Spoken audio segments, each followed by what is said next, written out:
Bom, bom dia a todos. São 6 horas e a gente vai dar início à reunião do Journal Club do Hospital Moriá, que é o programa de capacitação complementar em ecoendoscopia e endoscopia da via biliar e pancreática. E hoje a doutora Larissa vai apresentar, né, o último capítulo, né, os últimos capítulos da nossa discussão da nossa revisão, entre aspas, né, sobre a pancreatite aguda. Então, a doutora Larissa vai apresentar os últimos 8 capítulos, se eu não me engano, né, a respeito da forma como a gente deve se comportar com pacientes com pancreatite aguda. Então, Larissa, por favor, fique à vontade, pode dar o seu recado, que eu acho que é extremamente importante, porque nós tivemos nessas últimas 3 reuniões uma revisão bem completa, né, sobre a pancreatite aguda, né, em relação a todos os ângulos, né, que a gente tem que ter a respeito disso. Então, por favor, fique bem à vontade para comentar. Obrigada, professor. Então, vamos iniciar aqui.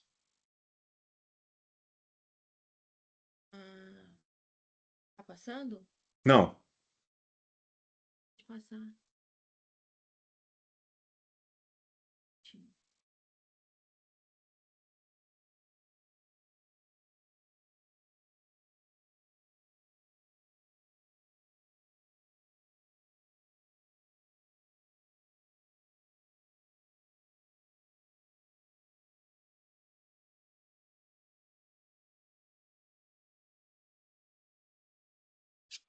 Agora tá.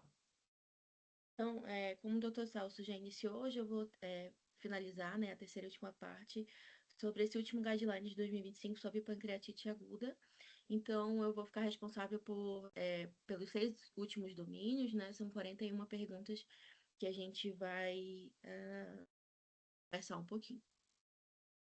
Então, no 13º domínio, a gente vai falar sobre os tipos especiais de pancreatite aguda, né? O artigo coloca para a gente quais os critérios diagnósticos de pancreatite aguda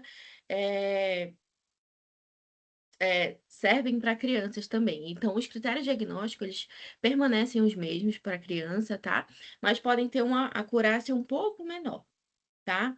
As etiologias mais comuns, elas são diversas, elas diferem bastante no público infantil, mas inclui ainda litíase biliar, doença sistêmica, doenças medicamentosas, infecções virais, algumas anomalias, traumas e entre outras, menos importantes. E como deve ser avaliada essa pancreatite aguda em crianças? A definição da pancreatite aguda, ela segue ainda também os critérios dos adultos, e ela é baseada também na falência orgânica persistente, né? E eles utilizam para isso os critérios internacionais do Pediatric Sepsis Consensus. O método de imagem preferível nesse público é o ultrassom abdominal, tá? Ele continua sendo o exame de primeira linha para essa população.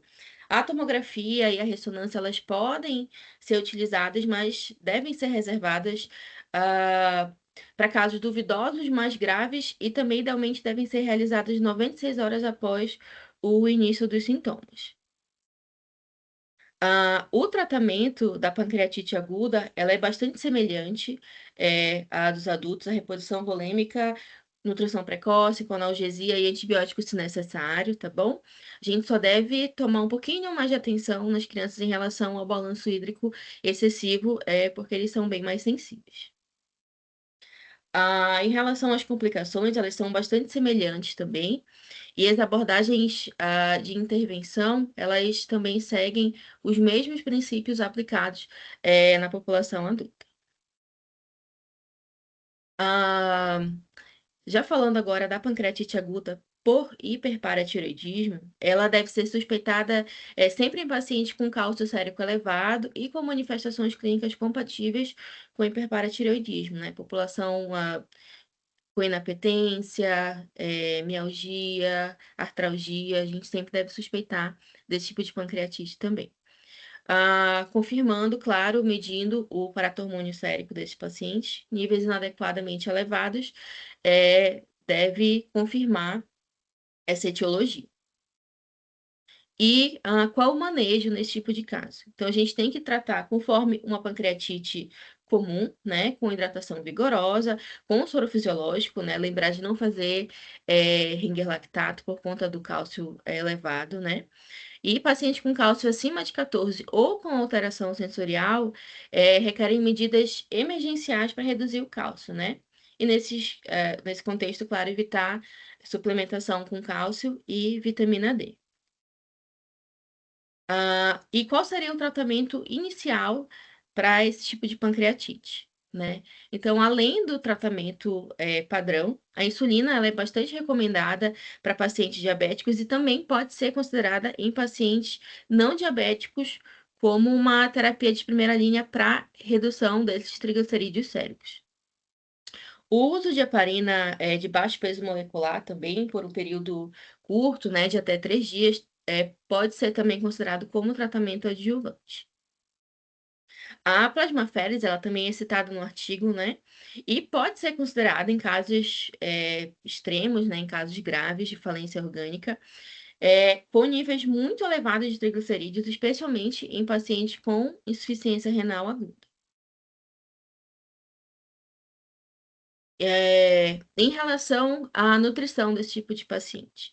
Então, para essa população, a sociedade recomenda jejum, né, nos primeiros 2 dias, né, seguido de dieta oral com pouca gordura, e quando o paciente apresentar melhora clínica e tolerar de alimentação oral.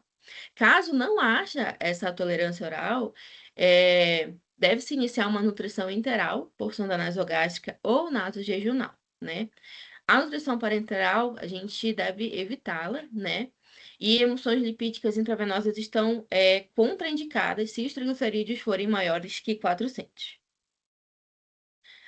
Como a gente deve prevenir recidivas após pancreatite por hipertrigliceridemia? Então, os níveis de triglicerídeos eles devem ser mantidos abaixo de 500 miligramas por decilitro, né? Para condicionar a alta hospitalar e prevenir a recorrência da pancreatite.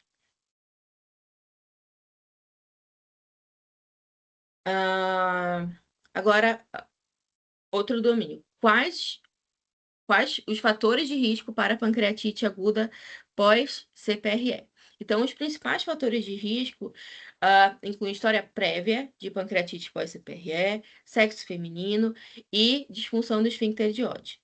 Além disso, quando na vigência de intervenções técnicas complexas, como canulação difícil, múltiplas injeções pancreáticas, esfincterotomia pancreática, e também é muito frequência na ausência de profilaxia farmacológica.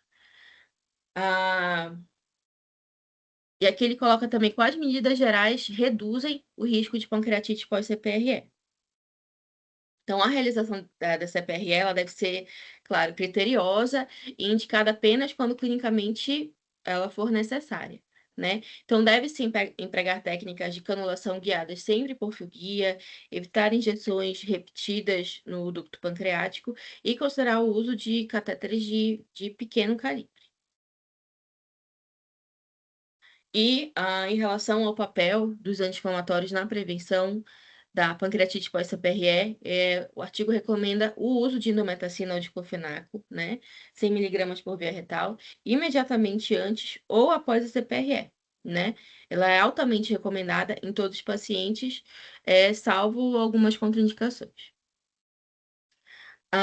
Em relação ao stent pancreático na prevenção da pancreatite pós-CPRE, então, a colocação desse estente pancreático profilático, que geralmente é de 3 a 5 frentes, ela está indicada em pacientes de alto risco, incluindo aqueles com manipulação ductal excessiva, pré-corte ou falha da canulação biliar após diversas tentativas.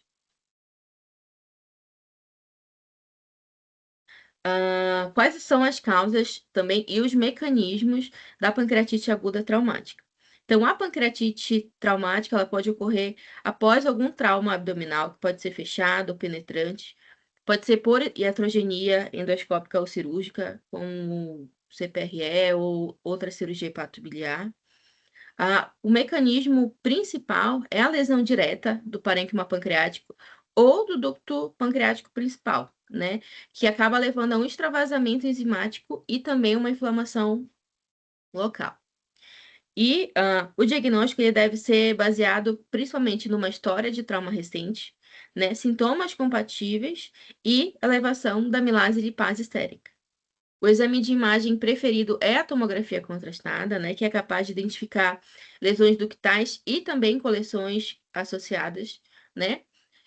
Também a gente pode usar a mão da colangio-ressonância ou ecoendoscopia, que podem ser complementares ao diagnóstico. E como ela deve ser tratada? Então, o manejo é bastante semelhante à da pancreatite aguda não traumática, né? Lesões ductais, elas devem ser tratadas com stent pancreático, né? Sempre que possível. E a cirurgia, ela é reservada apenas para os casos de ruptura completa do ducto ou algum tipo de lesão complexa associada. Ah, a reavaliação por tomografia ou ressonância, ela deve ser feita se houver algum tipo de piora clínica, né? Febre ou suspeita clínica de coleção. A imagem de controle, ela auxilia bastante na detecção dos pseudocistos, necrose e também complicações biliares que podem estar associadas. Ah, e quais são as causas mais comuns de pancreatite aguda durante a gestação? A litíase biliar, ela segue sendo a causa mais comum de pancreatite aguda em gestantes, seguida por hipertrigliceridemia e, um pouco mais raramente, né, por fatores idiopáticos ou medicamentosos. E como deve ser o diagnóstico da pancreatite aguda na gestação? Então, segue os critérios de não gestante, né? Mas a gente deve enfatizar que os métodos de imagem seguros para o feto e para a mãe, então, preferindo sempre a utilização de ultrassonografia e ressonância sem contraste.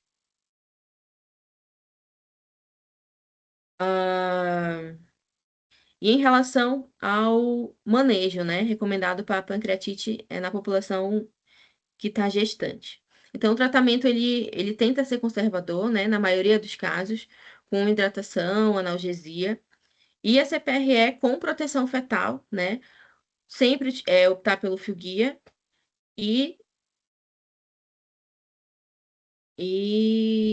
se houver colangite ou obstrução persistente. A gestação influencia o prognóstico da pancreatite aguda. Então, esse prognóstico materno-fetal, ele depende da gravidade da pancreatite e da presença de complicações, né? Com o diagnóstico precoce e manejo multidisciplinar, as taxas são bastante baixas. De mortalidade materna é menor que 2% e mortalidade fetal menor que 5%.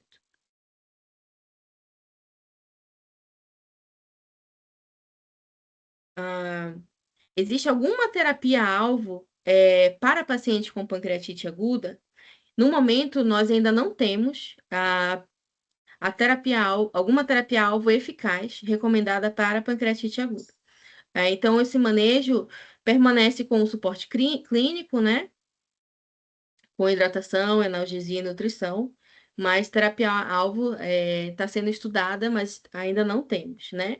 Então, nós temos opções promissoras ainda para modular essa inflamação na pancreatite aguda. Sim, elas estão em investigação. Alguns agentes anti-inflamatórios estão já em ensaios clínicos e podem reduzir a gravidade da pancreatite aguda, mas ainda não temos recomendações formais para o uso rotineiro. Ah, quais os critérios de alta hospitalar na pancreatite aguda? Né? Então, quais características clínicas e laboratoriais indicam uma segurança para alta hospitalar nesses pacientes com pancreatite aguda? Então, pacientes clinicamente estáveis, que tolerem dieta oral, que apresentem melhora dos marcadores inflamatórios, como PCR e leucócitos, bem como a ausência de febre, e que necessitam de nenhuma ou uma mínima analgesia não opioide, já são considerados ótimos candidatos para alta. Existem scores validados para determinar o momento seguro dessa alta hospitalar. Não há sistemas validados exatamente para isso, né, para esse fim. Mas o PES e o SNAP, eles podem ser usados como um guia clínico e ajudar nesse momento da alta. Quando deve ser realizada a colestectomia para a prevenção de recorrência da pancreatite aguda biliar? Então, essa cirurgia, ela deve ser realizada durante a internação índice, né? Nesses casos de pancreatite aguda biliar.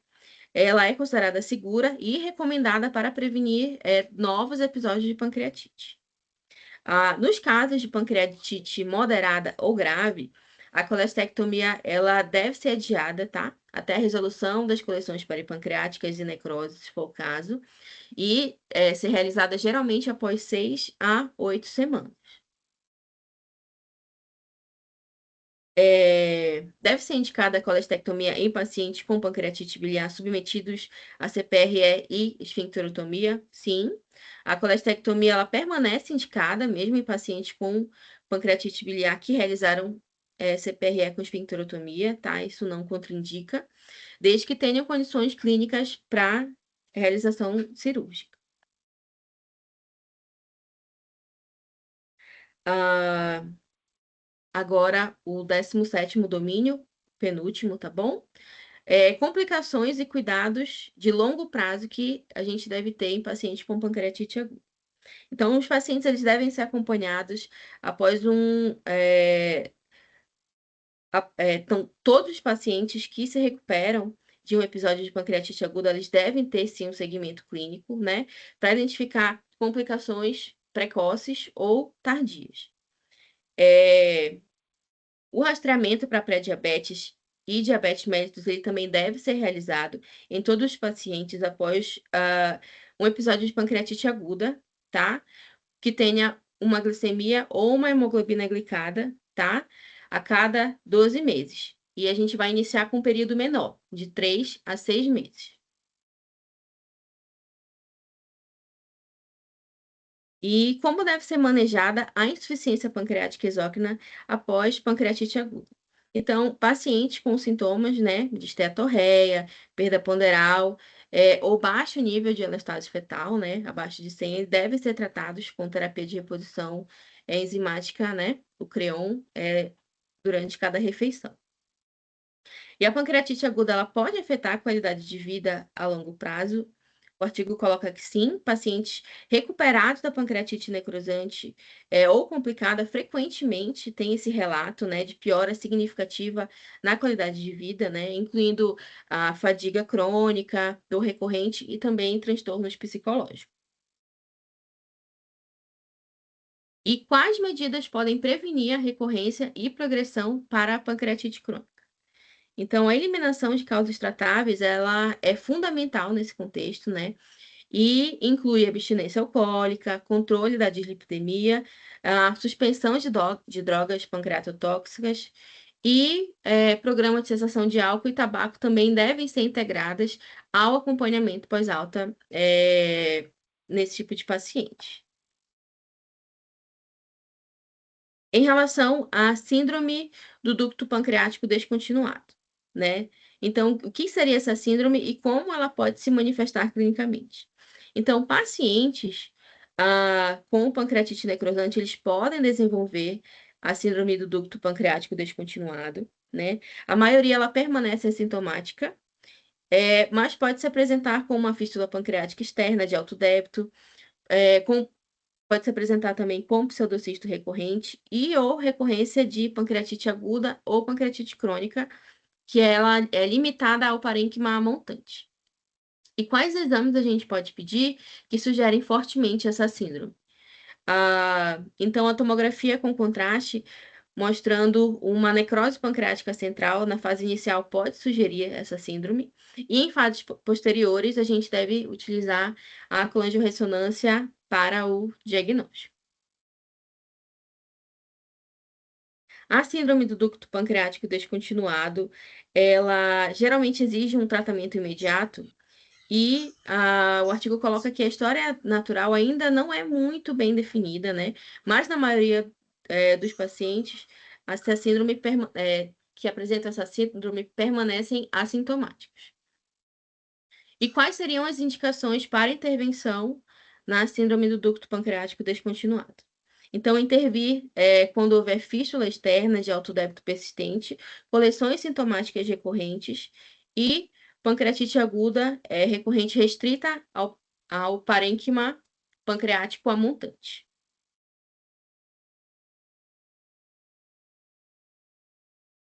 E aqui, qual a abordagem de primeira linha nos pacientes com essa síndrome? Colocam que o tratamento endoscópico é a opção preferida quando o manejo conservador falha. Então, essa aqui é a última pergunta do artigo.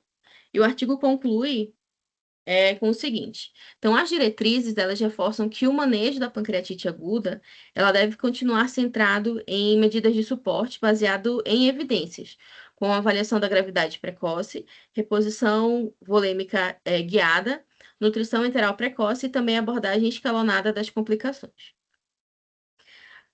Coloca também que, apesar dos avanços recentes, a doença ainda ela carece de terapias-alvo efetivas e o futuro depende de ensaios clínicos bem estruturados e colaborações internacionais.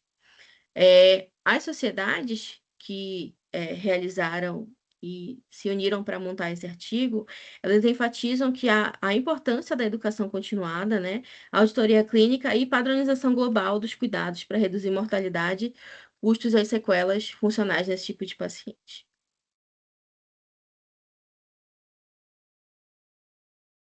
Obrigado,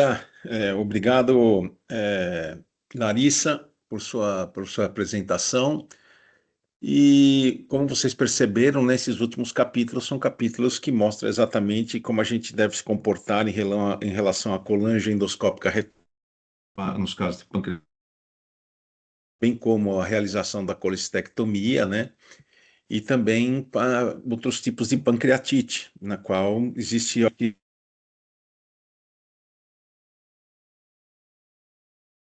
deve se comportar com esses pacientes. E outro ponto importante. Acho que você está sem som, Celso. Será só para mim? Não, eu tô. Vocês estão me ouvindo agora? Agora sim, porque estava falhando, mas agora sim. Ah, tá ok. Bom, como vocês puderam, eu acho que a Larissa mostrou, né, os últimos capítulos. Se vocês não, se tiver qualquer corte, por favor, pode falar. Por favor, pode falar. Então, eu acho que a Larissa mostrou, né, que a gente tem algumas nuances importantes que a gente deve perceber, né, quando a gente está tratando, né, um paciente com pancreatite aguda, né? Então, é o momento que a gente vai fazer a colangiendoscópica retrógrada, o momento que a gente vai fazer a colestectomia, principalmente nas pancreatites agudas biliares. Existem algumas causas de pancreatite onde o tratamento também é um pouco diverso, né? Mas não tanto em relação ao tratamento das pancreatites convencionais, né? Então, esses são pontos importantes, além também do diagnóstico e do tratamento da desconexão do ducto pancreático principal. Então, são várias nuances, né? Que realmente a gente percebe que esse estudo dá um direcionamento daquilo que a gente precisa fazer e dos conhecimentos que nós temos que ter.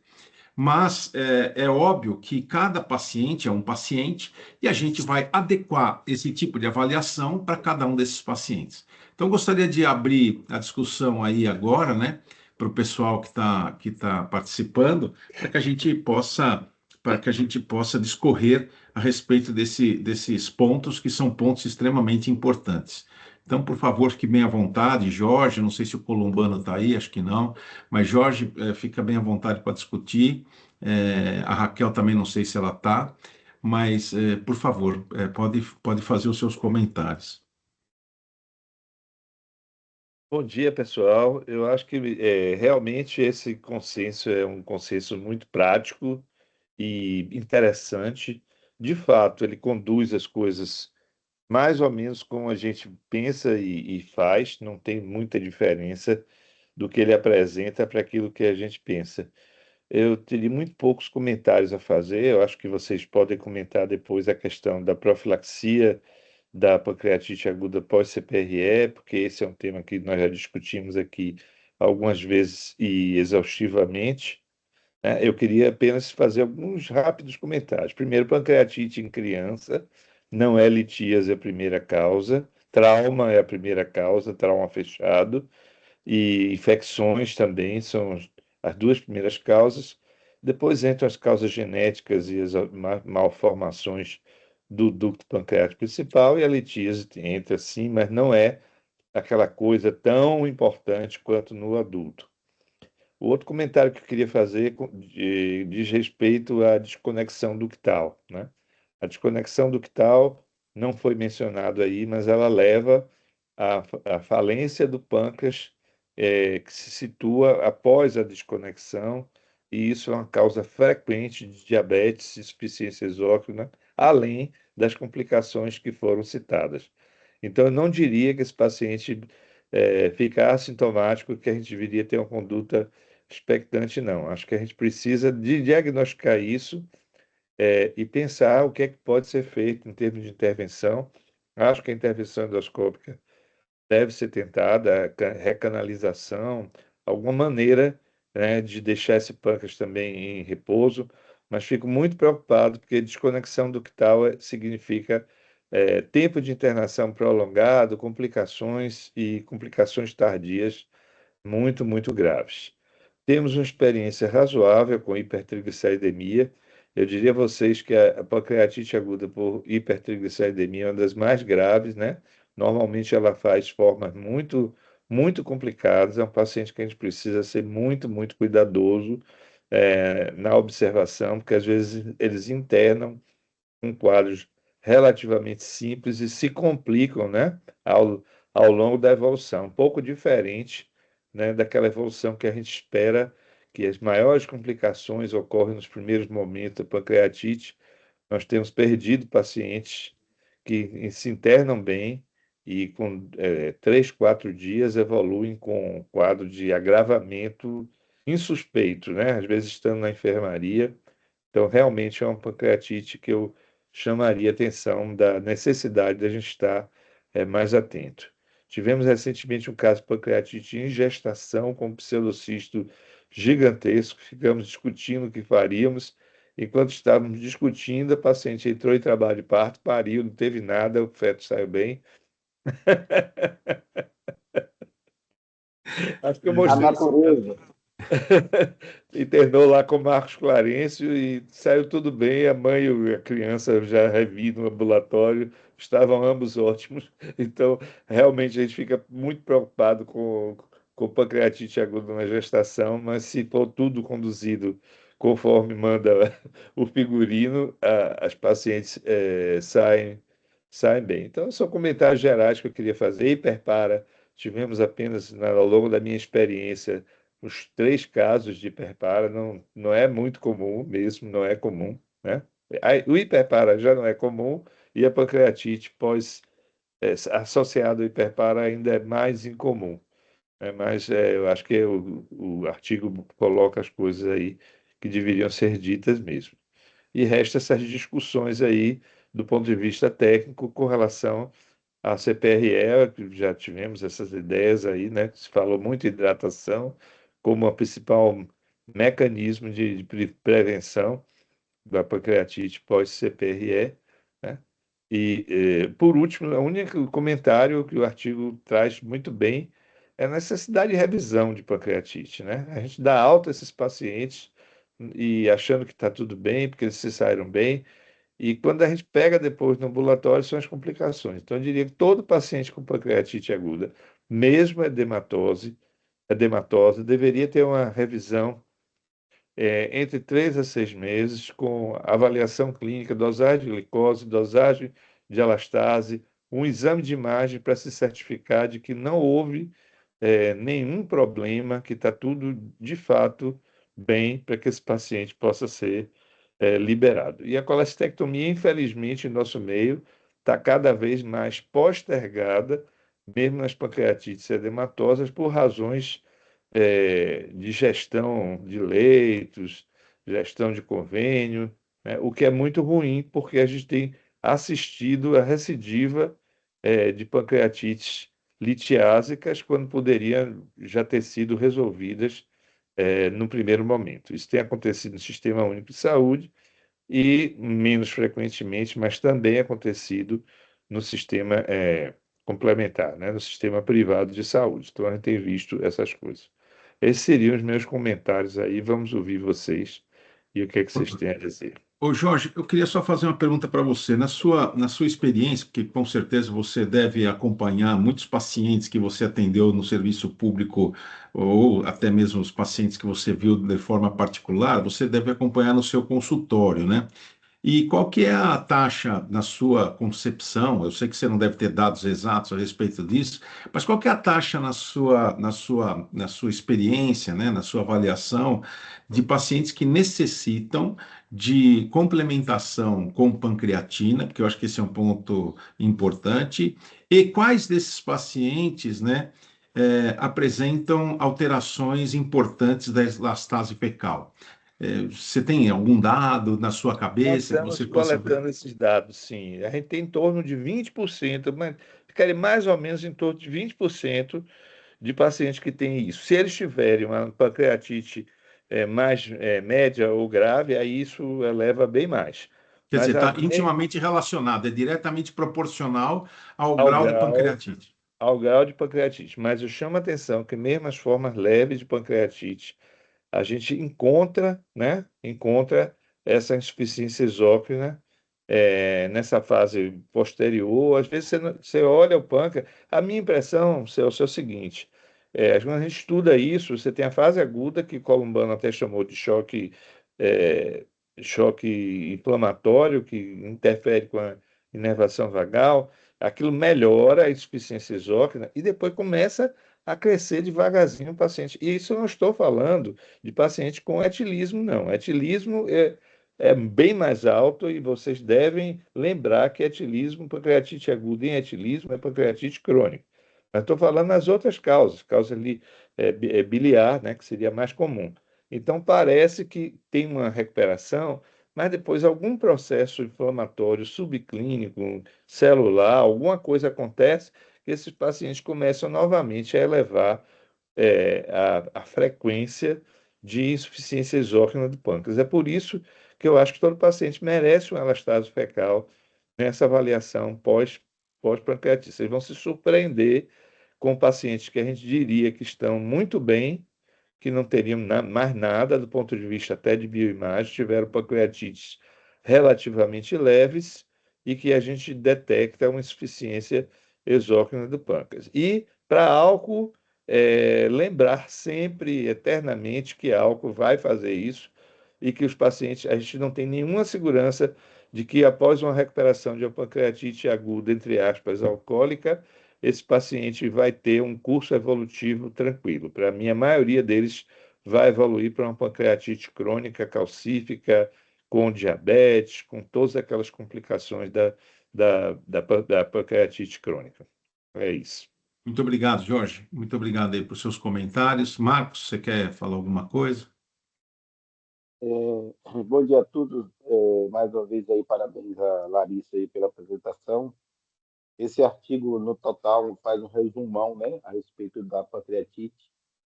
Eu não senti grandes novidades, eu acho que é porque a gente também estuda, a gente discute sobre isso, mas grandes novidades não existem e o que fica assim consolidado, e principalmente para o endoscopista jovem, o gastroenterologista jovem, é que é importante dar o diagnóstico, e o diagnóstico se baseia na parte clínica, laboratorial e de imagem, né? Buscar sempre a etiologia, né? Isso que o Jorge comentou, buscar a etiologia, porque de cada 10 pacientes, um, dois pode voltar a ter a pancreatite.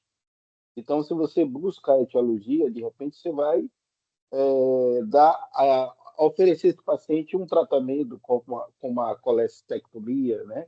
Então, buscar a etiologia é extremamente importante, né? Manter no quadro agudo a estabilidade circulatória desse paciente, né? buscar a infecção, né? Isso é importante. Quando a gente começa a pensar em intervenção nas complicações, aí que entra o lado mais do endoscopista, né? Então, a drenagem de pseudocisto obedecendo às 4 semanas é extremamente importante. A vivência nossa com desconexão do ducto pancreático, ela não é grande, né? Ainda existem algumas interrogações, né? A drenagem para tentar melhorar essa fístula, a possibilidade de acessar o ducto e, eventualmente, ter a felicidade de colocar uma prótese para ajudar também, né? É uma coisa que a gente deve pensar. Naqueles casos em que o paciente já tem, aí termina descobrindo em algum surto que é pancreatite crônica agudizada e não pancreatite aguda simples, aí tem que ficar atento a isso. Recentemente me pediram opinião a respeito de cálculo no ducto pancreático, né? Cálculo no ducto pancreático, certamente você tem que pensar em pancreatite crônica, né? Tirar esses cálculos não é toda vez que você tira, mas o paciente está com dor, não tem outra justificativa, você termina tirando os cálculos para ver se melhora a dor e possa ser que os cálculos também não tenham uma etiologia na dor e a dor é por causa da pancreatite mesmo. Então, esses pontos de interrogação, felizmente, não são frequentes, né? Mas a gente tem que ficar atento, porque quando surgir na nossa vida, a gente tem que dar um norte para o paciente. E depois seguir esse paciente. Se você não descobriu a causa naquele momento, seguir para ver se você descobre e ficar atento a isso que o Jorge falou, né? As complicações tardias, como diabetes e insuficiência pancreática, isso deve ser também aventado. Recentemente, Jorge mandou um paciente para mim que a causa era triglicérides elevado e com um cisto de quase 400 ml de líquido, né? E o paciente se adaptou a isso, né? E fez a consulta com o Jorge, se adaptou a esse quadro, né? Quase não sentiu nada. A gente drenou e ele demonstrou para mim, doutor Marco, agora eu estou melhor, né? Às vezes, os sintomas são tão poucos, os pacientes se adaptam, né? E não sabem como é bom drenar e se sentir melhor ainda. Essa semana aconteceu isso. Então, tem que ficar atento também a essas coisas, ou seja, acompanhar o paciente depois do quadro agudo. Perfeito, Marcos. Muito obrigado por seus comentários. Eu queria te fazer uma pergunta também, Marcos. Na sua prática clínica diária, quais efetivamente são os métodos preventivos de uma pancreatite aguda, né? No caso de você realizar uma colange endoscópica retrógrada. Então, quais são exatamente os fatores, né? Que você utiliza, como você utiliza, se você tem um protocolo no seu hospital em relação a isso, acho que esse é um ponto importante. Primeiro, deve ter uma interação muito estreita do endoscopista, o clínico e o anestesiologista, né? O anestesiologista, nesse momento, pode ajudar muito a gente, né? É claro que é uma indicação bem adequada da CPRE, né? Acessório e uma expertise também de qualidade. Se você não tem uma expertise grande, chame um colega para você fazer a CPRE nesse paciente. E claro, a indometacina, o diclofenaco mesmo, se não tiver retal, antes, mas um pouquinho, pode ser também um pouquinho depois, mas geralmente a gente faz antes, deve ser lembrado. Mas, sem dúvida nenhuma, a hidratação e esse fator da expertise, ela é fundamental para você evitar uma pancreatite pós-CPRE, que infelizmente, na maioria das vezes, tem um curso benigno, né? Tem um curso benigno. O curso ruim, né? Catastrófico, isso é exceção, né? Mas ainda continua usando essas medidas. Vamos ver se lá na frente a gente tem substâncias que já possam agir na cascata inicial do processo inflamatório para melhorar ainda mais esse paciente. Lembrar que isso evita, mas principalmente diminui a gravidade, porque quando o processo já está acontecendo do processo inflamatório, o que você quer é realmente diminuir a gravidade, melhorando o quadro circulatório e, posteriormente, se houver necessidade e indicação, usar antibiótico, mas manter sempre o equilíbrio circulatório do paciente.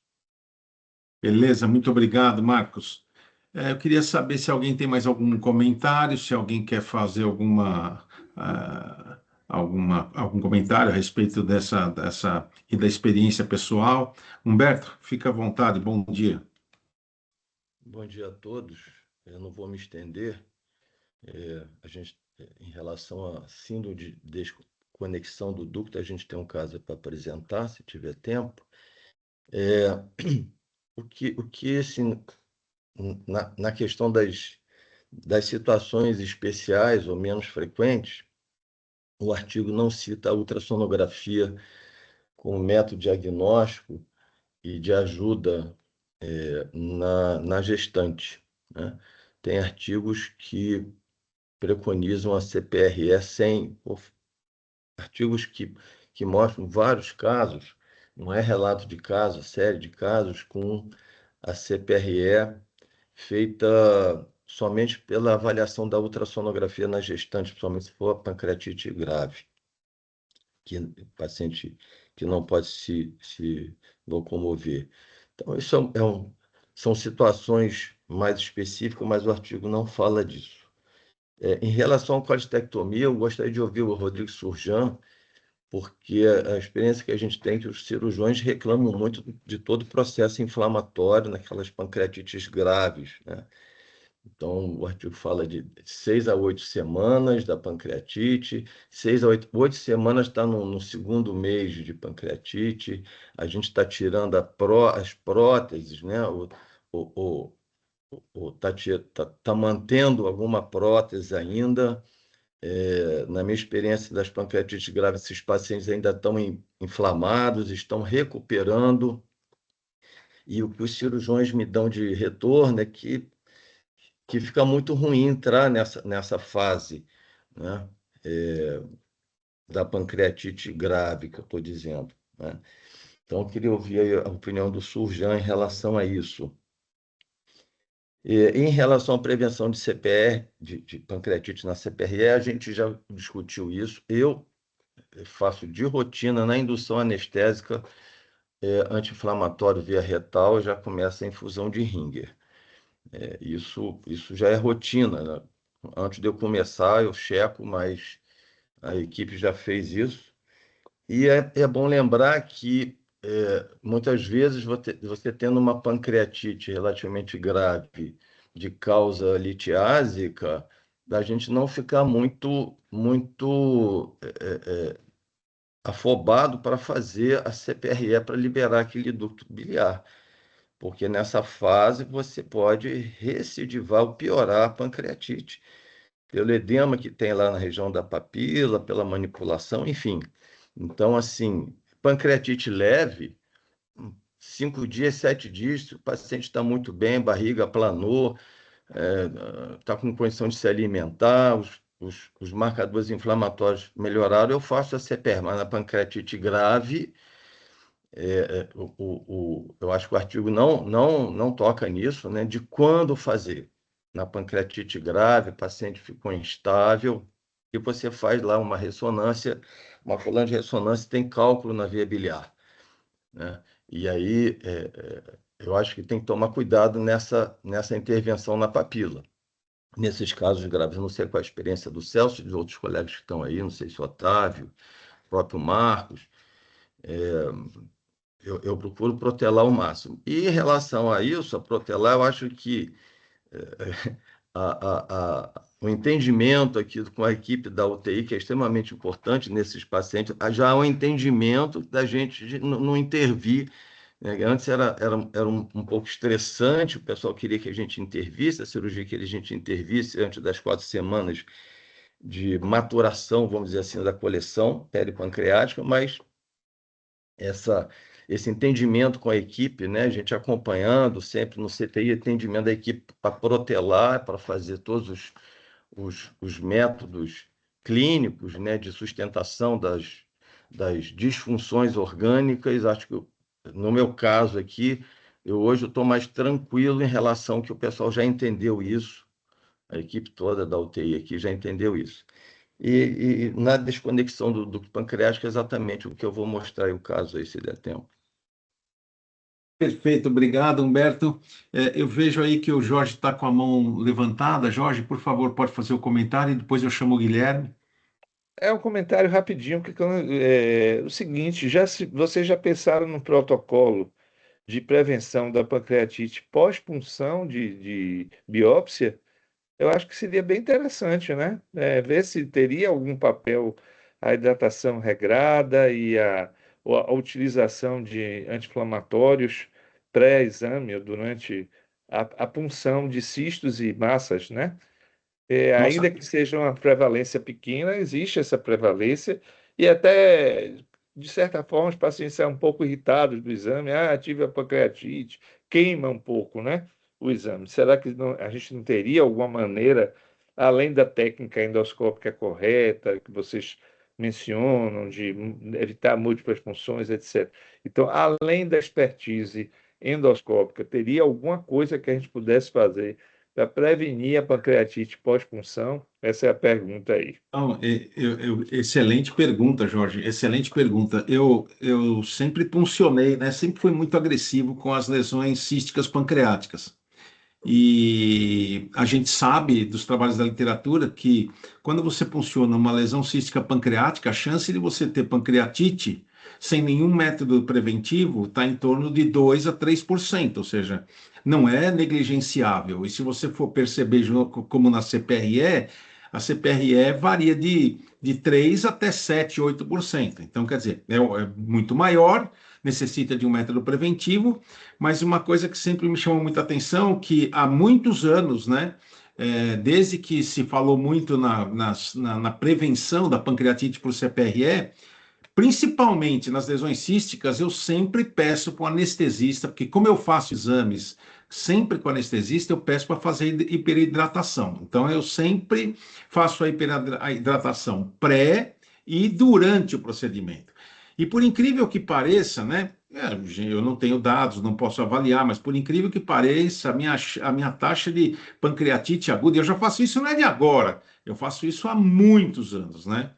Mais ou menos uns 10 anos, não mais do que isso, mas uns 10 anos. E a nossa taxa de pancreatite aguda é de menos de 1%, ou seja, é muito pequena. Eu posso dizer o seguinte também, que nas lesões sólidas, a taxa de pancreatite é muito pequena, mas muito pequena. Eu diria até que é ínfima. A chance de você ter pancreatite aguda quando você punciona uma lesão sólida é se você machucar o ducto pancreático. Se você machucar o ducto pancreático, realmente, principalmente a montante, aí sim, porque você vai pegar um parênquima normal, a jusante já está totalmente obstruída, então quando você lesa o parênquima, dependendo do grau de lesão, você pode ter. Eu já vi paciente de outros colegas que foram submetidos à punção por tumor neuroendócrino desenvolver pancreatite aguda grave, né? Isso honestamente eu nunca vi até hoje. Eu não tive, eu já tive sangramento, já tive problema de dor abdominal, mas pancreatite aguda realmente eu nunca tive mesmo nesses casos. Mas essa sua pergunta é bem interessante, né? Eu acho Pensar no que é uma protocolo, né? Fazer um é, protocolo multicêntrico aí, tá o desafio para exatamente. Eu acho que vocês. esse é um ponto importante mesmo. Guilherme,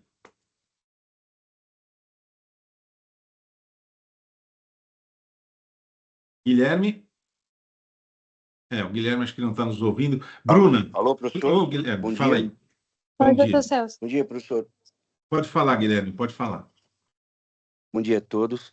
Bom dia. Professor, eu queria fazer só uma pergunta de ordem prática para os colegas que executam ecoendoscopia.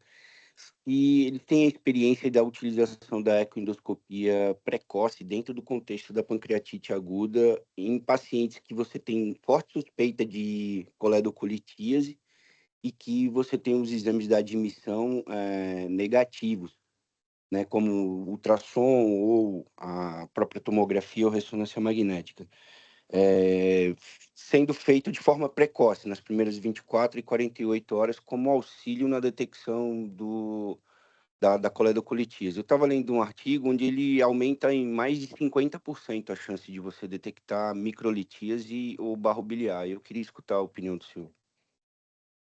Bom, essa é uma pergunta extremamente interessante. Desde que nós começamos a fazer a ecoendoscopia, tem um autor japonês chamado Sugiyama.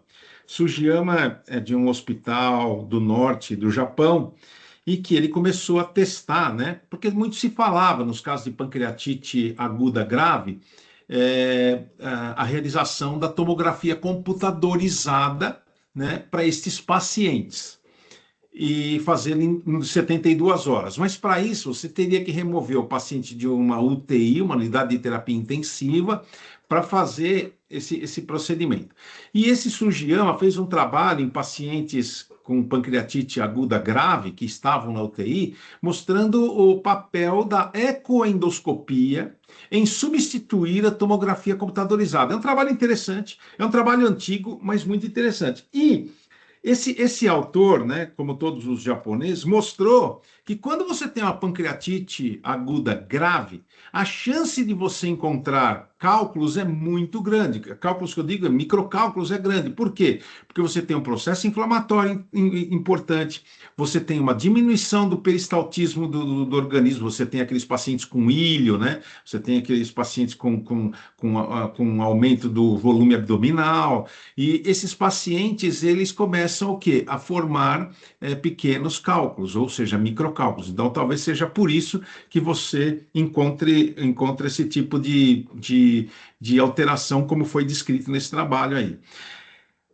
Mas sempre lembrar que uma realização de uma ecoendoscopia precoce, numa pancreatite aguda grave, ou até mesmo moderada, você tem muita dificuldade para identificar o colédoco. Por quê? Porque você tem um processo edematoso importante, com grande quantidade de água na região, e você às vezes confunde, não consegue identificar com muita precisão o colédoco. Isso é um ponto importante. Eu já tive a oportunidade de fazer ecoendoscopia em pacientes com pancreatite aguda grave, né, até 72 horas. E não é fácil fazer esse tipo de procedimento, bem como também não é fácil fazer uma colangioendoscópica retrógrada. Todos aqui que fazem já fizeram e sabem que não é fácil esse tipo de procedimento. Então, isso é um ponto interessante, mas Sugiyama, eu acho que eu sugiro vocês procurar esse trabalho. Talvez eu vou procurar, vou ver se eu mando para vocês. Sugiyama, que é esse autor japonês, ele sempre falou em relação a isso, né? Ou seja, fazer a ecoendoscopia com essa finalidade. Bruna? Bom dia, gente. Não só, doutor Celso, complementando o que o senhor falou aí em relação ao que o doutor Jorge disse, quando, há pouco tempo atrás, eu escrevi um projeto sobre isso, sobre prevenção de pancreatite na ecoendoscopia com punção para lesões císticas. E, na época, eu fiz uma revisão da literatura e tem muito pouco sobre isso na literatura. E aí, até conversando recentemente com um colega, eu acho que o grande desafio é exatamente esse que o senhor falou, da gente até às vezes pensar em fazer um trabalho sobre isso, porque eu tenho o trabalho pronto, escrito, mas é que a incidência é baixa, assim, comparado principalmente a CPRE. Então, acho que é muito difícil a gente executar isso, igual o senhor falou, o senhor tem muito pouco, então, colocar isso em prática é bem difícil, bem complicado. Não, por isso que eu sempre falei que a biópsia, tanto da lesão cística quanto do ducto pancreático, ela é segura, ela não é nas lesões císticas, veja bem, um ducto pancreático dilatado, um tumor cístico, a chance de você ter pancreatite é menor do que 2%. Tá? Isso é tranquilo, desde que você faça uma biópsia bem feita. Não pode, por exemplo, fazer várias perfurações em vários lugares diferentes. Aí a coisa complica. Aí realmente a coisa complica. Então, se você fizer uma biópsia bem regrada da coleção cística, fazer a expiração do conteúdo, depois fazer a biópsia da parede, muito difícil, na minha experiência pessoal, e olha que eu já puncionei coleção, eu já puncionei, não é coleção, já puncionei cisto neoplásico, hein? Eu tive pancreatite aguda, mas eu tive pancreatites agudas de todas as categorias, desde leve até grave, que necessitou ficar internado mais de 15, 20 dias. mas eu vou dizer uma coisa, é tranquilo, não é uma coisa que te deixa muito, muito preocupado, diferentemente da colange endoscópica retrógrada, que você pode ter realmente complicações e complicações que eu diria muito evidentes e muito fortes, né? Então, esse é um ponto que a gente tem que sempre levar em consideração. Mas é isso mesmo, para você desenvolver um trabalho desse, a gente teria que ter uma chance de pancreatite aguda muito maior, né? Como, por exemplo, eu já acabei de dizer, nas lesões sólidas, eu nunca tive nenhum caso de pancreatite aguda. Entretanto, nas císticas eu já tive. Isso é um ponto fundamental. Fala, Humberto. Doutor Celso, desculpa, Oi, só um minutinho. claro. O senhor acha, na função do ducto principal, o senhor acha que é pior ou igual o risco?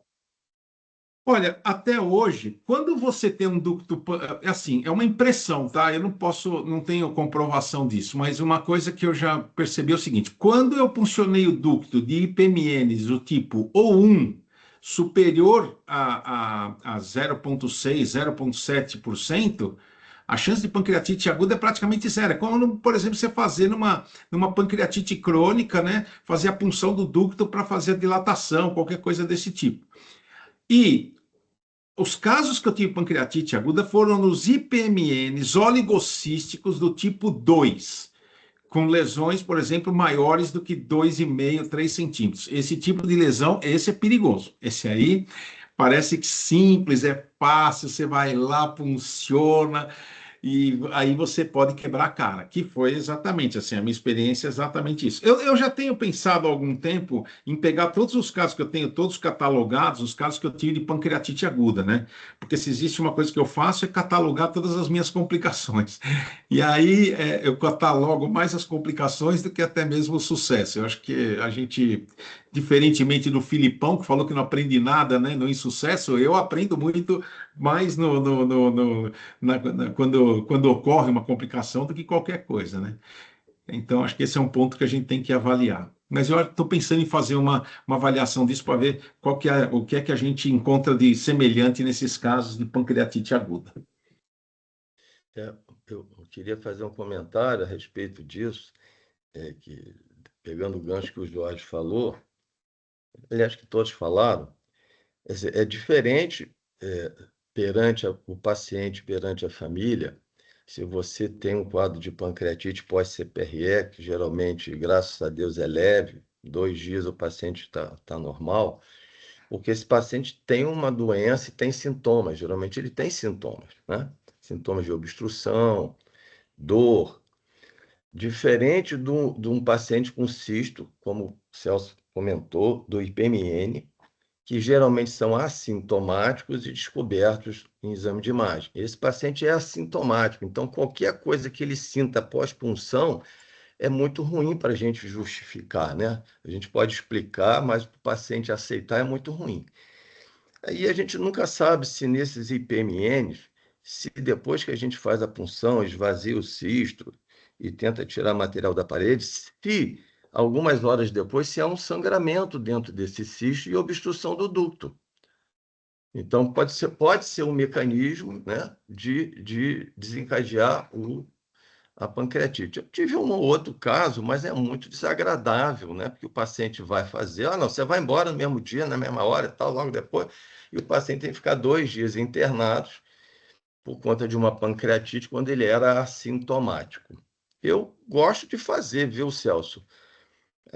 Profilaxia, embora sem estudos aí, sem evidência, eu gosto de fazer uma indometacina, eu gosto de fazer hidratação. Quando eu vou puncionar um cisto que tem comunicação com o ducto, quando é a maioria dos IPMNs. Eu gosto de fazer, não fico, prefiro fazer do que não fazer. Entendeu? Não, eu acho, sabe, a gente tem que entender um pouquinho em relação os métodos preventivos da CPRE, que nenhum deles, isso tem que ficar claro, nenhum deles é convincente, nenhum, tá? Nem colocar prótese, nem indometacina, nem a crioprevenção, como foi descrito agora recentemente. Tanto que eu acho que a gente pode deixar livre as pessoas decidirem por qual fazer, né? Eu sempre sigo um raciocínio clínico que é aquele do Demadare, ou seja, Demadare publicou um trabalho muito interessante, com uma metodologia robusta, está publicado no New England Journal, mostrando que a hiperidratação é realmente uma forma de você evitar, né, a evolução de uma pancreatite aguda para uma pancreatite aguda grave. Então eu uso exatamente essa. Indometacina eu nunca usei, nunca tive o menor vontade de usar.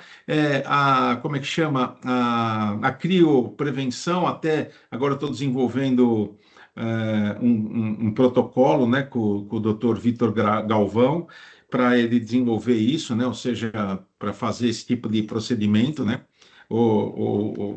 Então, eu não sei, eu acho que isso aí cada um pode usar mesmo. Eu acho que você tem que usar aquilo que você imagina, mas fica muito difícil, né? Dizer que você evitou uma pancreatite aguda por causa disso. Acho que vai muito mais da técnica, ainda eu acredito nisso. Marcos, É importante lembrar, e para os mais jovens, que a gente está com o objetivo de não que a gravidade não aumente, né? Isso tudo é para a gravidade da pancreatite não aumentar. Para evitar a inflamação, eu acho que ainda a gente não tem nada, né? O que a gente precisa é cada vez mais fazer o exame melhor. Então, eu acho fazer punção de cisto, de massa sólida, à luz da literatura, ainda a gente não faz isso, né? Mas o objetivo de tudo isso é para diminuir a gravidade. Isso que está bem assim na minha cabeça, claro. perfeito. Marcos Vinícius, Celso, primeiramente, bom demais ouvir você sobre não usar endometacina. Também nunca usei. O Celso, é o seguinte, fala-se demais em anti-inflamatórios não esteroides. Se você usar o esteroide, tem algum trabalho que fala que piora, é melhor ou melhor do que o não esteroide? Por exemplo, usar um corticoide na indução anestésica, por exemplo, na indução do procedimento cirúrgico, da CPRE. Toda CPRE minha é feita em centro cirúrgico com anestesia geral, desde a minha primeira. Eu nunca fiz uma CPRE fora do centro cirúrgico. Então, o anestesista faz, como rotina, além da hidratação rápida, que eu faço isso desde 96, sem querer, não sou eu, anestesista, ele faz um corticoide, esteroide. E o meu nível de pancreatite aguda é muito pequeno.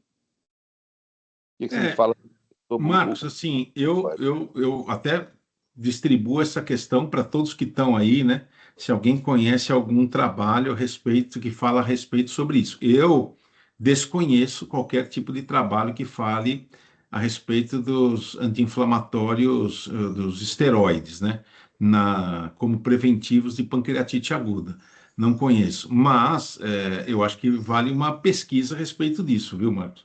Vamos fazer, vou fazer uma pesquisa a respeito disso e posso te responder na nossa próxima reunião, tá? Eu acho que vale a pena. Não sei se alguém quer fazer algum comentário, Jorge, quer fazer algum comentário? Marcos? Não, corte nunca usou. Ao contrário de Marcos Vinícius, eu gosto de fazer CPRE no serviço de endoscopia. É porque Marco é cirurgião, né?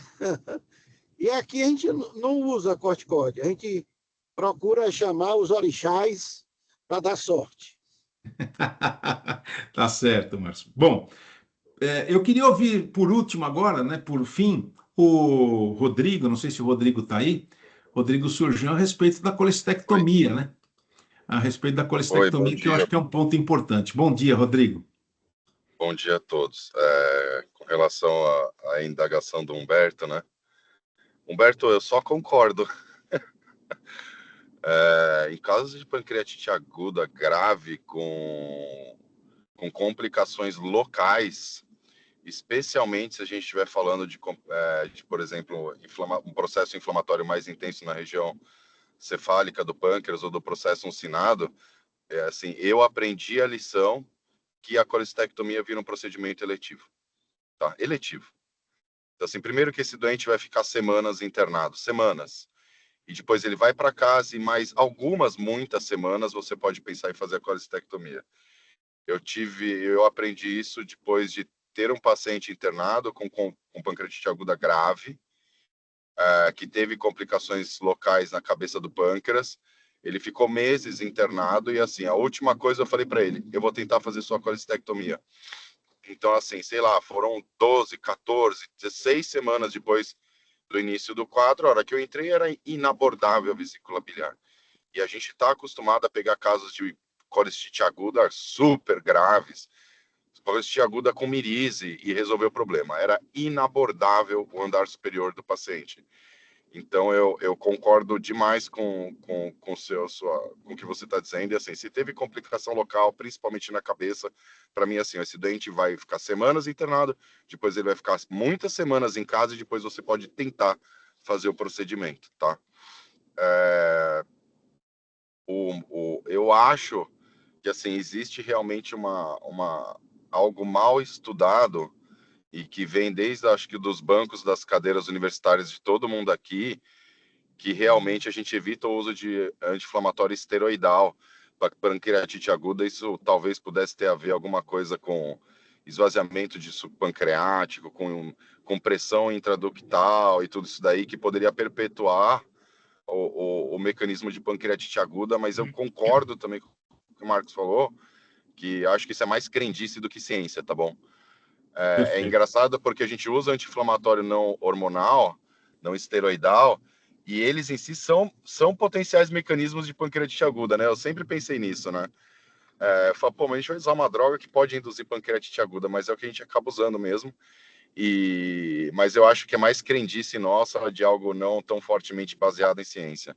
E eu vou falar para vocês, assim, uma coisa que me chama muito atenção, é só um desabafo, tá? Porque tinha uma época que eu falei, não é possível. Eu vou desenvolver alguma coisa que simplesmente bloqueie o mecanismo de ativação de enzimas pancreáticas para acabar com o ciclo da pancreatite aguda. E é impressionante, né, como a gente não evolui alguns estudos sobre isso, né? Então, assim, tem muitos estudos sobre agentes que potencialmente simplesmente inibem a secreção pancreática ou inibem a ativação de proteases, tudo tal, e os estudos não vão para frente, né, gente? Tipo, é impressionante como a gente ainda não tem drogas tão efetivas para a gente simplesmente pegar um caso de pancreatite aguda, bloquear por um tempo a ativação enzimática ou a secreção pancreática de uma forma mais efetiva. E existem drogas suspeitas para esse papel, tá? Mas parece que os estudos de repente param, o negócio não vai para frente, né? É isso mesmo, Rodrigo. Eu acho que é exatamente esse ponto. Muito obrigado aí pelos seus comentários, mas eu também compartilho da sua prerrogativa. Eu acho que isso é um ponto fundamental. Bom, o Dr. Humberto vai apresentar um caso, que é um caso extremamente interessante. Então, Humberto, fica bem à vontade, e eu acho que cai bem em relação à discussão daquilo que a doutora Larissa apresentou hoje. Isso. Vocês estão vendo a tela aí? Sim, só não está em modo apresentação, né? Aquele modo grande, né? Aquela telinha grande. Mas Não, se você quiser, pode apresentar desse jeito, tá tudo bem. mas para mim aqui está aparecendo, engraçado. Pode correr. Para mim aqui, bom, vamos lá, para mim está aparecendo no modo grande. Troca aí, vamos ver se está trocando. Esse paciente é um paciente de 49 anos. Não, troca o slide antes para ver se está trocando aqui. Está Porque trocando. aqui. Mas para mim não. Para nós não. Não. Você vai ter que abrir, acho que vai ter que fechar todo o resto e só deixar a apresentação e colocar a apresentação. Acho que você tem que abrir a janela. Espera aí. Mas aí, vamos ver aqui. O que vocês estão vendo agora? Estamos vendo a tela com todas as pessoas que estão participando da reunião. Né? Então, peraí. Então, eu já compartilhei. Então, quando você compartilhar, ao invés de você compartilhar a sua tela, você compartilha a janela. Isso, exatamente. Então, agora você abre o PowerPoint. Até agora não está aparecendo nada para a gente. Então, peraí. Você tem que deixar o PowerPoint atrás da apresentação. Sim. E agora? Agora tenta pôr em modo apresentação. Vamos lá. Foi? Não. Pois é, não tá indo no modo apresentação. Então, clica no segundo slide, vê se está abrindo. Tá. Agora tá. Então, apresenta desse jeito, sem problema. Então Vamos tá lá. bom. Então, para a gente discutir, né? Então, esse paciente internou com quadro de pancreatite aguda, segundo episódio, em 1 ano após uma cirurgia de colestectomia por videolaparoscópica por litise, tá? Ele falava que não bebia, mas informações de amigos de que ele tinha um etilismo moderado. Esse paciente, então, eu estou apresentando esse caso porque a gente ainda tem muita dúvida e a literatura também de alguns pontos das pancreatites graves. Então, esse paciente fez agora em agosto, isso foi feito uma ressonância que mostrou edema pancreático, né, o alargamento de todo o parênquima pancreático e uma colangem de ressonância com uma suspeita de interrupção aqui do ducto pancreático. O Guilherme perguntou, nessa fase eu concordo com o Celso que é extremamente difícil você passar o ecoendoscópio para ver etiologia, microcálculos, né? Então, essa foi a gente não estava acompanhando esse caso ainda, começamos a acompanhar nessa fase aqui, 15 dias depois, quando a tomografia começou a mostrar coleções em toda a loja pancreática. Coleções em torno de 10 centímetros, maior diâmetro, tanto na cauda, no corpo e no pâncreas. Então, aqui a tomografia mostrava essas coleções. Se vocês quiserem, a gente para em algum momento. E praticamente um mês depois, né, um mês depois da entrada, nós fomos fazer a ecoendoscopia com intuito de drenagem. Na imagem endoscópica, a gente via um grande abaulamento no fundo gástrico, que correspondia a uma coleção na cauda, mas que não era, na minha visão ecoendoscópica, não era tão grande quanto aparecia nas tomografias anteriores. Então, no diâmetro maior aqui, perto de 6 centímetros, na Só foto uma aqui. pergunta, Humberto. A tomografia que foi feita anteriormente, se você puder colocar anteriormente a tomografia, ela foi classificada, ela foi classificada como uma Waldorf necrosis ou ela foi classificada como pseudocisto? Não, não foi classificada. O laudo não classifica nada, né? A gente sabe que a tomografia é ruim para ver necrose, né? E foi classificada aqui, descrita como coleção pancreática que tinha aumentado em relação a uma tomografia de alguns dias anteriores, né? Do dia 28 de agosto para o dia 2, quer dizer, Entendi. uma diferença pequena, não fui eu que fui pedindo, isso foi o CT que foi pedindo. A partir desse momento, eles nos chamaram, né? E aí a gente fez essa eco com 4 semanas, né? do episódio, e a gente vê que tem material necrótico, material líquido dentro. Sim, pela ecoendoscopia é uma Waldorf necrosis, né? Isso. Aqui no corpo, na cabeça do corpo gástrico, a gente vê, nessas fotos aqui, a partir do bulbo do adenal, a gente viu que na ecoendoscopia a coleção tinha um maior diâmetro. E se vocês perceberem aqui na foto da esquerda, a gente conseguiu ver o ducto pancreático entrando na coleção. Exato. Né? Exato. Exatamente aqui. Então, isso aqui é de extrema importância que a gente vai discutir na frente, a identificação da rotura, possível rotura do ducto pancreático pela ecoendoscopia. Eu acho que aqui o ducto está rompido mesmo. Está rompido, Está rompido.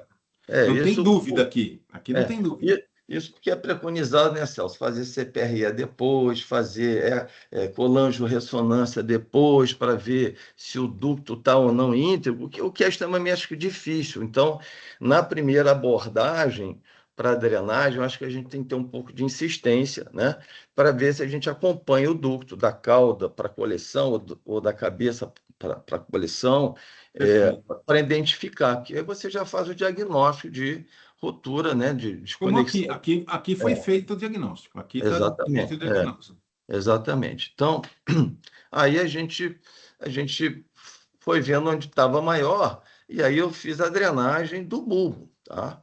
Na cabeça. E aí, embora a literatura e muitos colegas fazem a conduta de não drenar com fluoroscopia, eu não abro mão. Por quê? Isso é na minha pequena experiência, porque quando tem muita necrose, fica às vezes muito difícil de você identificar o flange distal da lanche, que está dentro da coleção, no meio daquela necrose. Às vezes demora a abrir essa flange pelo espaço, pela necrose. Então, nesse caso aqui, eu não conseguia ver, e quando eu coloquei, né, estava com a fluoroscopia já engatilhada, eu vi que a prótese não abria, a flange dentro da coleção não abria, eu tive que esperar fazer pequenos movimentos e tal para ela poder abrir, e, na verdade, eu liberei a prótese dentro da coleção por fluoroscopia. Aí eu abandonei a ecoendoscopia, porque eu realmente não via, e depois fui para a visão endoscópica, tá? Então, isso é um ponto, depois que eu listei alguns pontos de discussão, de dúvidas minhas ou da literatura, tá? Mais na frente. Vamos lá. Então, vamos lá. Aí a gente dilatou para 20, novamente, outro ponto de discussão. Eu não entrei na coleção, essa prótese no bulbo, eu fiquei com um certo receio de fazer necrosectomia de primeira, como a literatura mostra, né, necrosectomia direta ou não direta, a guarda só drena, isso é uma discussão da literatura também, eu preferi não fazer, dilatei e saí com o aparelho, né? E aqui, 3, 4 dias depois da LANS, o paciente apresentou dor, febre, fizeram uma tomografia no CTI e mostrou que a coleção está lá, a próstata está bem posicionada. Então, nesse momento, a gente foi para a necrosectomia direta, né? Mesmo com posicionado no bulbo, eu não tive muita dificuldade de entrar com gastroscópio na coleção e fazer a limpeza. 3, 4 dias depois, esse é outro ponto de discussão, né? Que eu vou botar ali, de quanto em quanto tempo fazer, só na piora clínica, quantas sessões de necrosectomia. Então, aqui foi a segunda sessão, 3 dias depois, se eu não me engano, já estava mais limpa a coleção, e aí a gente acabou de limpar, e aí, alguns dias depois, aqui foi no dia 25, né? No dia 26, quer dizer, no dia seguinte dessa segunda necrosectomia, o paciente voltou a fazer febre, né? Então, a gente pensou, tem coleção que não está comunicante, a parte da cauda do corpo não está comunicante com essa coleção que eu drenei na cabeça, ou tem alguma coisa. E aí o exame de imagem mostrou que ele fez uma coleção perisplênica e uma coleção corpo caudal com nível líquido, com nível hidroaéreo. E a partir desse momento, então, a gente voltou para a ecoendoscopia. E aí, claro que a coleção esplênica que vocês estão vendo aqui direito não tinha como abordar. A coleção da cauda até eu tinha como abordar, mas achei ela muito pequena. Como eu ia chamar o cirurgião, que é o nosso amigo Cleiton, que eu espero que ele esteja aí, que ele estava querendo participar, a gente ia chamar para drenar a coleção perisplênica, a gente deixou a coleção, conversamos com ele, ele falou que conseguiria abordar e abordou por tomografia. Então, o paciente também fez um derrame pleural esquerdo purulento, um empiema, fez a drenagem perisplênica, que eu vi lá era amarelo citrino, e fez a drenagem daquela coleção, que era necrótica mesmo, era lesão escura. Não foi lavada, né? Não foi lavada, não colocou cateter para lavar, só simplesmente drenou. E aqui a gente vê na direita que aonde a lanche está, a coleção diminuiu bastante.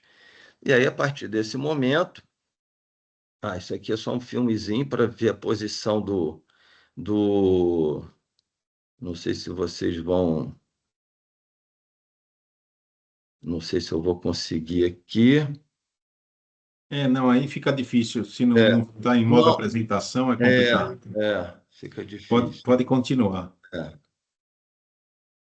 Fica difícil a gente passar esse vídeo aqui. Mas vocês estão vendo na figura à esquerda, vocês estão vendo o dreno perisplênico acima e na figura, na foto abaixo. Quer dizer, para resumir até agora, você fez uma drenagem com lãs da porção cefálica e outra da cauda percutânea, certo? Da cauda reduziu, mas eu acho que não fez comunicação ou fechou a comunicação, né?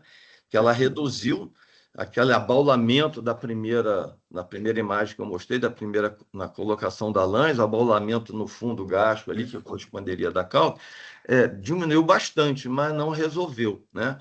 Então, aqui aí ele drenou. No que ele drenou no dia 2, a gente aguardou um pouco a resolução do paciente e a gente, então, tirou a lãs e colocamos uma prótese plástica e uma sonda nasointeral nesse paciente. Você tirou a lãs com quanto tempo? Com menos de 4 semanas. Não chegou a bater 4 semanas. Quase isso. Tá? À direita aqui, a gente foi lá ver a papila. Em nenhum momento esse paciente fez obstrução, apesar dessa coleção na cabeça. Tá aqui a papila índica, estava saindo bile normal e tal.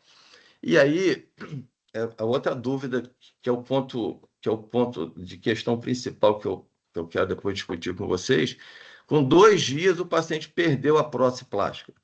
A prótese migrou, mas ele ficou bem e teve alta com enzimas pancreáticas, com antibiótico via oral. E aí, em relação ao diagnóstico por ecoendoscopia na fase não de chegada do paciente com pancreatite aguda, mas na fase de você drenar, tem esse trabalho aqui, que juntou 12 centros de referência nos Estados Unidos e na Europa, e eles tentaram fazer a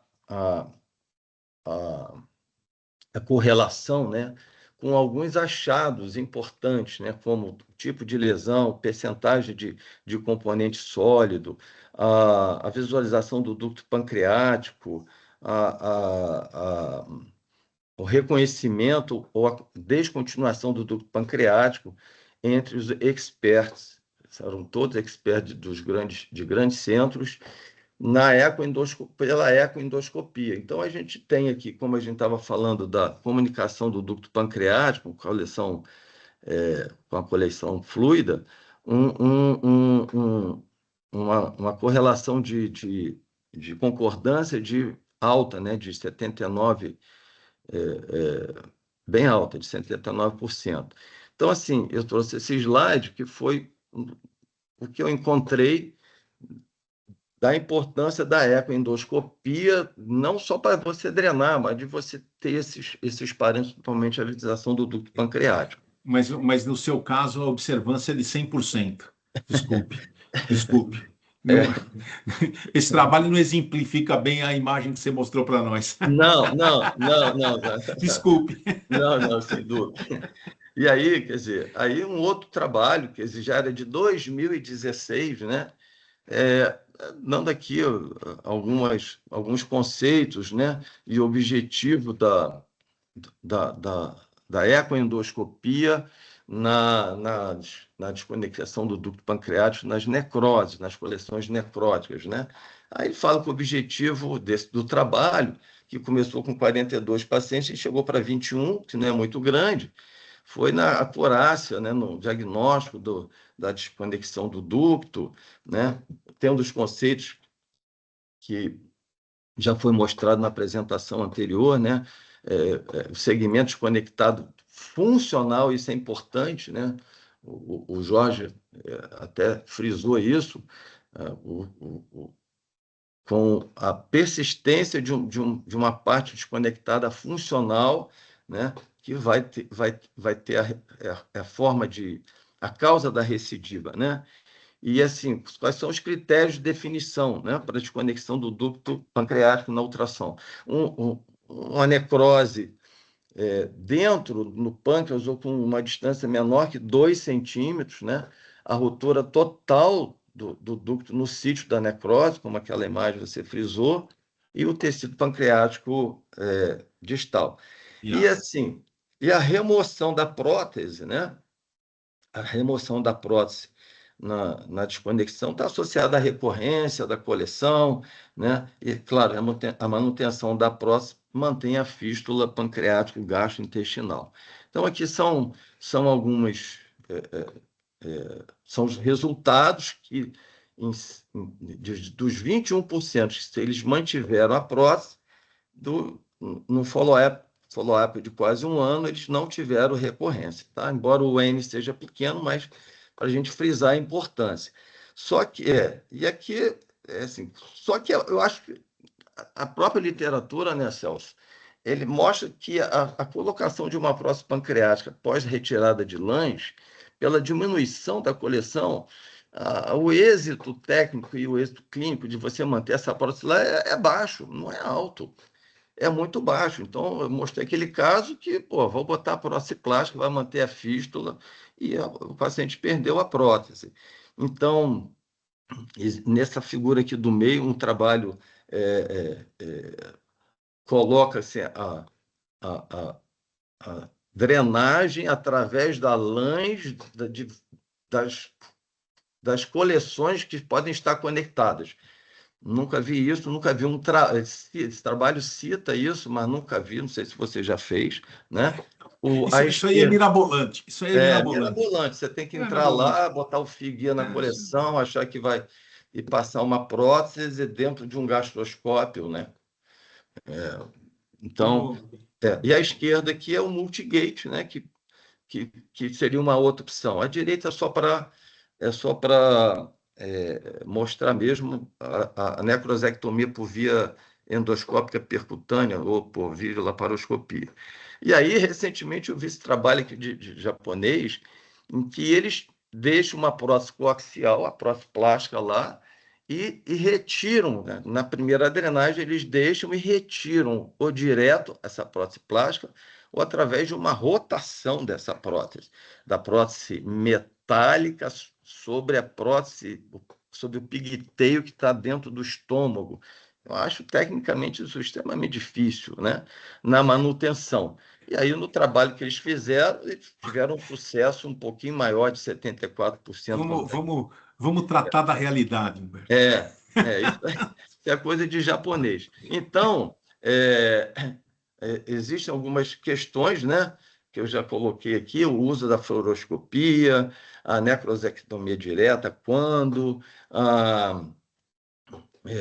se vai fazer a necrosectomia logo direto ou na piora clínica, os intervalos da necrosectomia, a retirada da lã, isso já está bem estabelecido, né?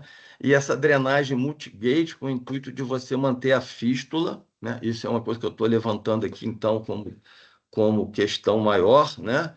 Porque tem muitas dessas questões que a própria literatura não define, né? Você pode me corrigir, ou quem quiser. Então, quando colocar... A pergunta principal é quando colocar a prótese plástica na desconexão do ducto pancreático. Assim, na retirada da lã, eu acho que o nosso sucesso de manter essa prótese plástica é baixo. Então, eu tenho aqui algumas propostas, né, da literatura, e uma proposta que eu pensei. Então, a drenagem multigate, né, em todas as coleções maiores do que 10 centímetros, essa técnica do japonês de retirar uma sobre a outra, como você falou, deixar a realidade falar mais alto. E, assim, o que eu estava pensando, será que na primeira sessão ou na segunda sessão de necrosectomia, quando a coleção ainda está grande, valeria a pena eu botar uma prótese plástica no lado, na mesma coleção que eu elegi como a coleção principal para drenar? Só uma pergunta. Como é que está o paciente agora, esse paciente que você apresentou? O paciente está bem. Ele não fez nova coleção? Eu acho que ele vai fazer uma ressonância, ele vai fazer uma nova ressonância, está tomando enzima pancreática, está bem, está sem febre. A última vez que eu vi tem mais de uma semana. E ele está sem catéter, ele está sem prótese e está sem catéter externo? Está sem catéter externo. O catéter externo foi retirado, foi drenado, tiraram os catéteres, dreno de tórax, foi tirado tudo, ele ficou mais alguns dias no hospital, estava bem e teve alta. E não tem fístula, né? A externa não tem fístula. Não tem fístula, porque eu acho que aquela coleção ela se isolou. Ela tinha comunicação com a coleção que eu drenei, depois ela se isolou. Não, então, a questão aí é a coleção, né? Se ele vier a ter recidiva, provavelmente você vai ter que drenar.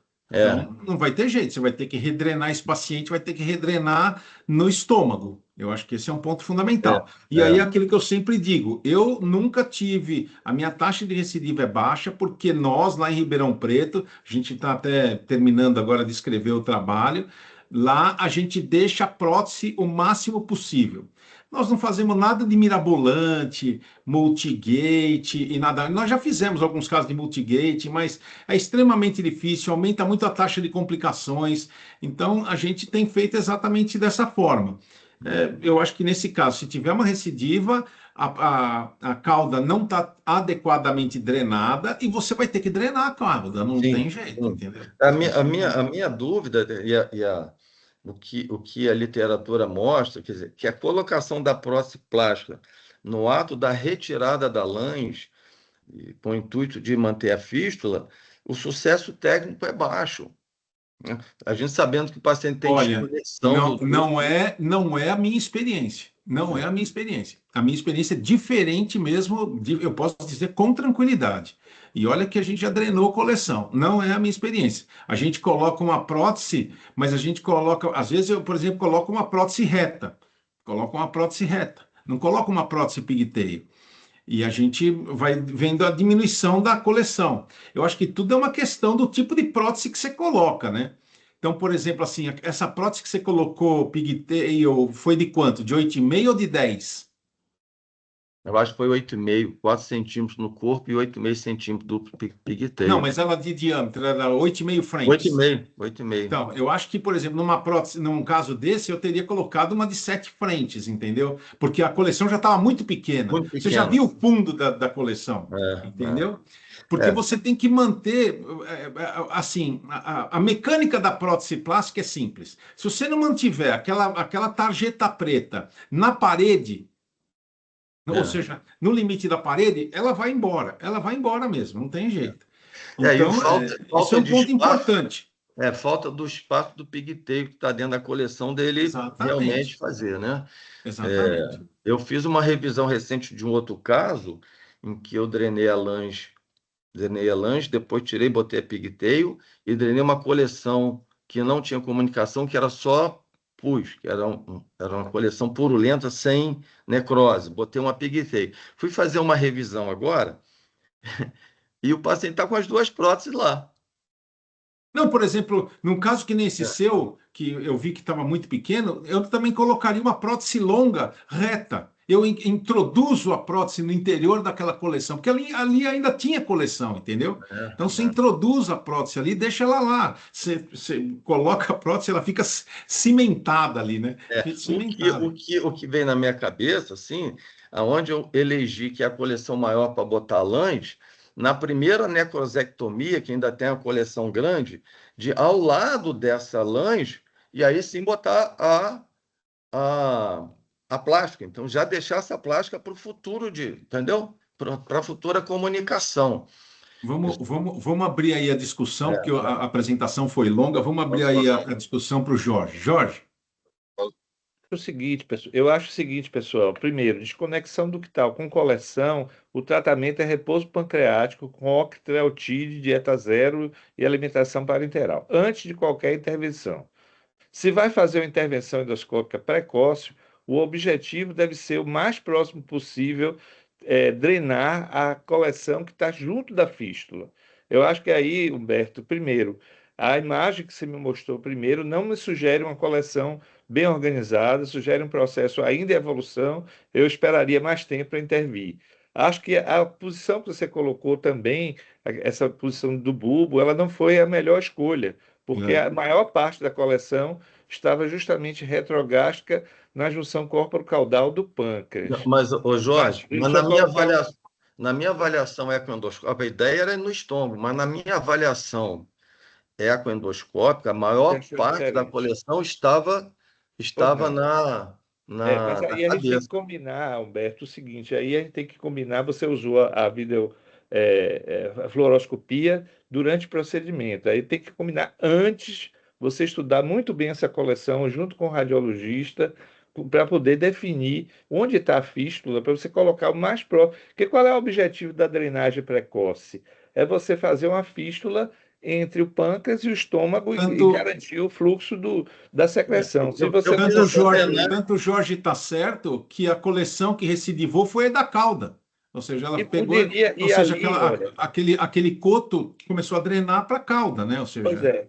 E você teve uma coleção que infectou e ela evoluiu para derrame pleural. Então, esse paciente poderia ter feito até uma ascite pancreática e trazer, né, quer dizer, não é pela sua intervenção.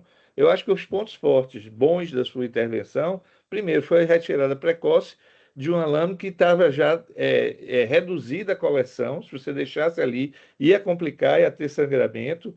Então, a substituição por prótese plástica foi absolutamente correta, ao meu ver, né, a minha visão clínica, mas eu acho assim que se tivesse deixado esse paciente talvez mais tempo exclusivamente com octerotídeo, que a grande parte dessas desconexões, elas não vão permanecer alimentando coleções.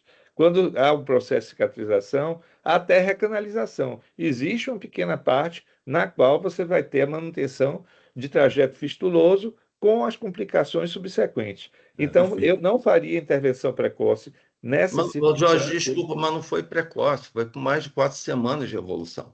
mas o que eu chamo precoce, Humberto, aí é com relação ao exame de imagem, não é o tempo de evolução, é a Não, maturação daquela coleção. Se você pegar o seu primeiro exame de imagem, você vai ver que aquilo ali tem muito, não tem uma parede, não tem nada sim, assim claramente não, definido, né? desculpa, eu não mostrei as outras imagens, mas aquela imagem que você está citando foi de mais de 15 dias antes de eu drenar. Ah, pois não. O que eu vi ali era uma Entendeu? coleção ainda em evolução. Eu diria, olha, meter aqui, fazer É. uma homenagem vai ser. Não, eu tô entendendo o que você falou. Eu sei que a discussão é interessante, mas nós já passamos bastante da hora. Pois Eu não. sei que eu também concordo com o Jorge em alguns pontos. Eu acho que é exatamente isso. Na hora, o Humberto julgou necessário fazer aquela colocação no duodeno. Eu também confesso que nas desconexões até você apresentou um trabalho que eu acho que é muito sugestivo, né, e que mostra bem o diagnóstico. Nas desconexões do ducto pancreático, as coleções necróticas do corpo são aquelas que mais representam esse tipo de desconexão. Então, isso tem que ficar claro. A drenagem no duodeno, realmente, eu concordo. Talvez não tenha sido uma boa escolha. Porque é muito difícil a gente julgar depois que a Inês é morta, né? É. Mas eu queria ouvir agora o comentário do Só, Surjan, mas bem rápido. Não, só para vamos replicar o que o Jorge falou, vamos deixar o Surjan. a Vamos deixar o escolha Surjan ali. falar, porque Então a vamos gente já falar isso passou aqui. bastante do tempo, senão É. a gente não consegue ouvir ninguém.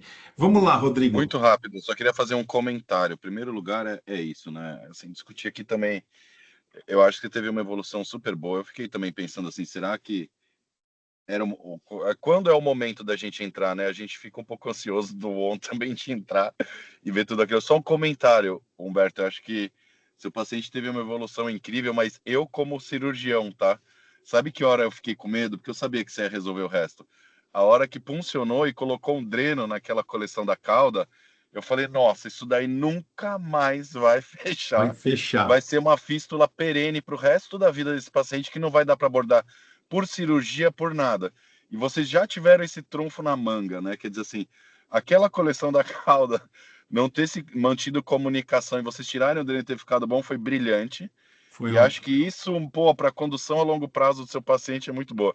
Eu morri de medo daquela hora. Eu falei, pronto, agora é uma fístula eterna para o resto da vida cutânea. E não evoluiu. Então, assim, foi muito gol de placa nesse caso aí. Acho que o resto se resolve. Humberto, comentários finais. Vamos lá.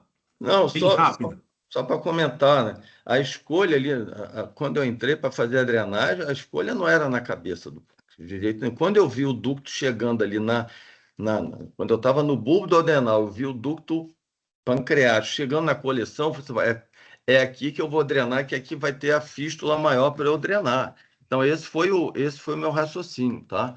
Não foi... E foi também porque na ecoendoscopia onde eu vi o maior espaço para drenar. E eu acho que essa coleção da cauda, ela vinha em comunicação com a do corpo e com a da cabeça, porque todas elas reduziram. E a gente pensou muito, viu, Surja, nessa drenagem, se valeria a pena ali. Não dava para eu botar uma lanche que estava com 4 centímetros. Eu ia botar uma lanche pequena, não dava para fazer a necrosectomia. Então, conversei com o colega Cleiton, e ele, que é um cirurgião, ele faz percutânea, faz tudo, e eles falaram, vamos botar um dreno percutâneo, e por tomografia ele conseguiu. Perfeito. Obrigado, então, Humberto. Infelizmente, Marquinhos, nós já discutimos tudo o que tinha que discutir. Vou pedir para... Vou agradecer a todos os comentários. Eu acho que foram muito bons. Eu acho que esse caso é um caso interessante, mas você depois traz para a gente com a ressonância, para a gente saber o que deu ou não nessa ressonância, porque eu acho que é um ponto importante. A semana que vem, pessoal, na segunda-feira, vai ter a reunião do Grupo de Estudos de Doenças Pancreáticas, onde o Hospital Moriá vai fazer a apresentação. Então, por favor, se vocês puderem participar, vai ser muito bom, né? Participar, contribuindo com as discussões. Então, Rodrigo, fique bem à vontade também para participar, e todos vocês estão convidados. E eu vou colocar depois o convite no grupo. Um abraço, uma boa semana, um bom final de semana, e a gente se encontra na segunda-feira à noite e depois na terça-feira pela manhã. Tchau para todos vocês. E na quarta nós vamos jantar. E na quarta a gente janta. Um abraço. Escolha um bom vinho que a gente vai pagar. Eu e você. Falou. Tá bom, meu querido. Um abraço. Tchau.